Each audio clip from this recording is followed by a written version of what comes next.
નમસ્કાર મિત્રો આજની વિડીયોમાં વાત કરીશું દેશ અને દુનિયાના સુપરફાસ્ટ સમાચારની। સૌપ્રથમ વાત કરીએ તો પીએમ મોદી બનાસકાંઠા સંકુલનું ઉદ્ઘાટન કર્યું હતું। પીએમ મોદીએ ગુજરાતનો કાર્યક્રમ પૂરો કર્યા બાદ વારાણસી પહોંચ્યા હતા, જ્યાં તેઓ નવા બનેલા બનાસકાંઠા સંકુલનું ઉદ્ઘાટન કર્યું હતું। બનાસ ડેરીના ચેરમેન અને થરાદના ધારાસભ્ય શંકર ચૌધરીએ પણ બનાસ સંકુલનો વિડીયો શેર કર્યો છે। જણાવી દઈએ કે વારાણસી એ પીએમ મોદીનો મત વિસ્તાર છે, તેમજ તેમના સંસદીય ક્ષેત્રની આ 44મી મુલાકાત છે। અન્ય મહત્વના સમાચારની વાત કરીએ તો 15 દિવસમાં ગામડામાં નવા વીજ કનેક્શન મળશે।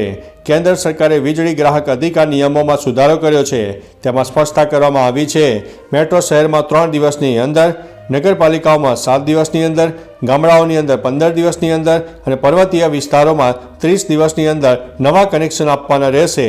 રેસિડેન્શિયલ કોમ્પ્લેક્સ અને રેસિડેન્ટ એસોસિએશનને દરેક ઘર માટે સિંગલ પોઈન્ટ આપવાનો રહેશે। કનેક્શન લેનારની ઈચ્છાને અનુસરવાનું સૂચન પણ કરાયું છે।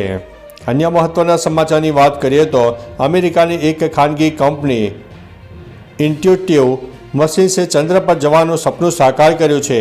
કંપનીનું નોવા સી લેન્ડર, જેનું નામ ઓડિસિયસ અવકાશયાન છે, તે ચંદ્ર પર પ્રથમવાર સફળતાપૂર્વક લેન્ડ કરવામાં આવ્યું છે।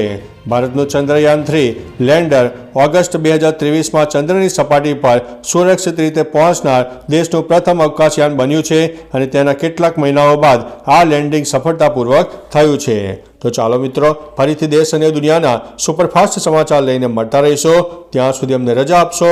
નમસ્તે।